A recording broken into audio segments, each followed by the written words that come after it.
Welcome back to Making the Case. We turn now to a bittersweet ending to a case we followed closely. Finally, after more than 43 years of fighting for his freedom, Kevin Strickland is a free man. Last week, a Missouri judge tossed out his conviction, and just in time for Kevin to spend Thanksgiving with his family. His name was cleared in large part due to the hard work by the Innocence Project there in Missouri. Back with me is Tricia Rojo Bushnell, attorney for Kevin Strickland and the executive director of the Midwest Innocence Project.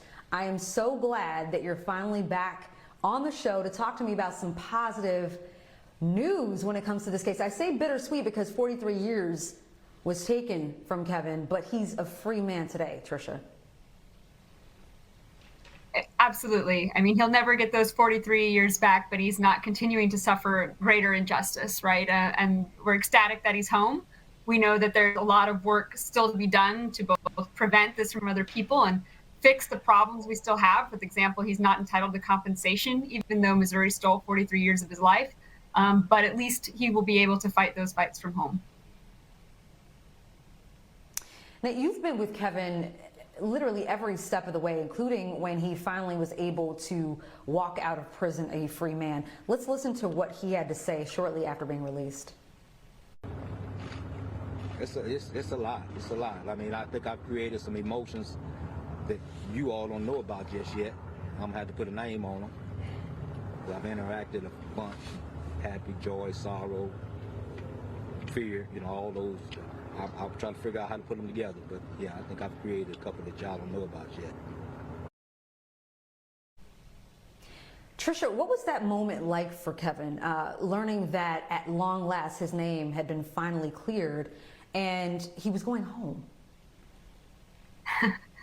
Well, you know, as he said, he learned about it from the television because we were unable to get a hold of him through the processes in the prison before he found out when there was a breaking news alert.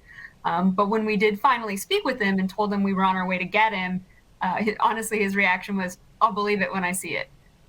It was, you know, so long in coming that it wasn't until he could take that first step, that first moment outside, that it was really real.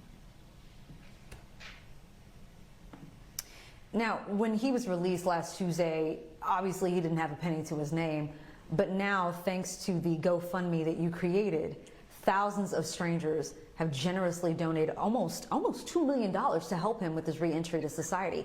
What was your reaction to this tremendous outpouring of generosity?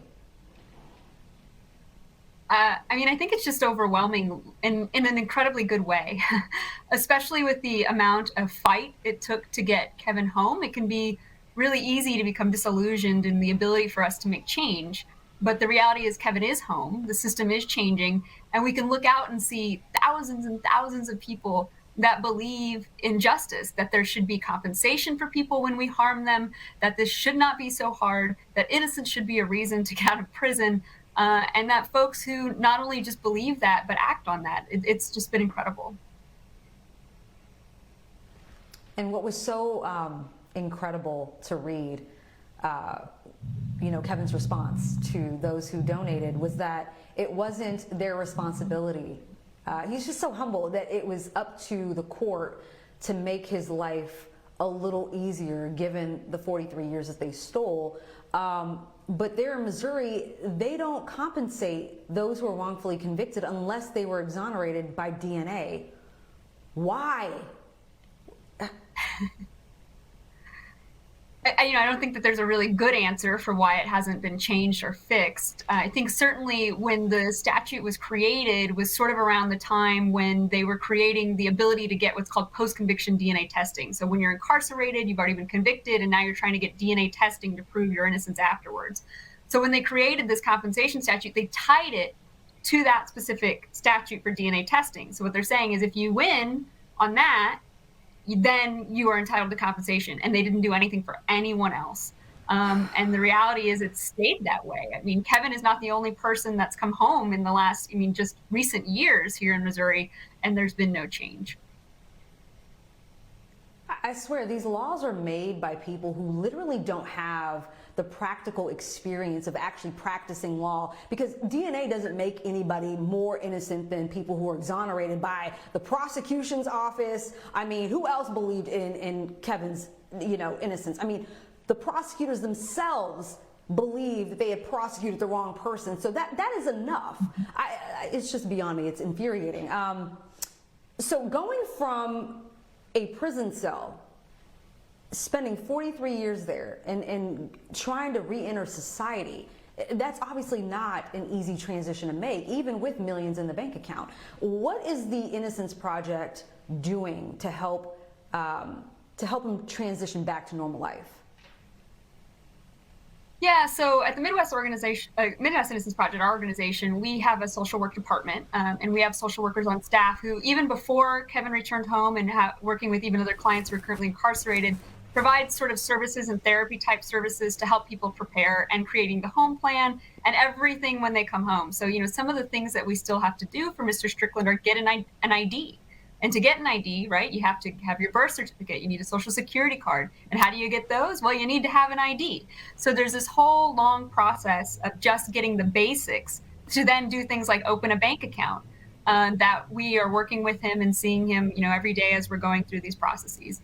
In addition to that, it's, getting a cell phone, learning how to operate that cell phone and to connect with people. And what are the rules that come with having a cell phone? We have all these social norms around cell phones that if you've never experienced it before, you wouldn't have thought about. And so things that we talk about and work with together for him to have independence as he begins his new life.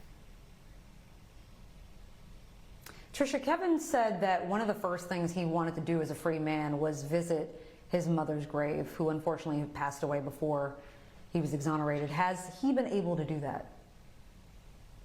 Yes, that was the very first stop that we made leaving the prison. What can you share what that moment was like for him? As he would describe it, he believes his mom heard him as he was there, but it was a very private moment between him and his mother. The rest of us, we're not observing either. It's a moment for Kevin and his mom. Tricia Rojo Bushnell, Executive Director of the Midwest Innocence Project and attorney for Kevin Strickland. Thank you so very much for the hard work that you and your organization does for so many. Thank you.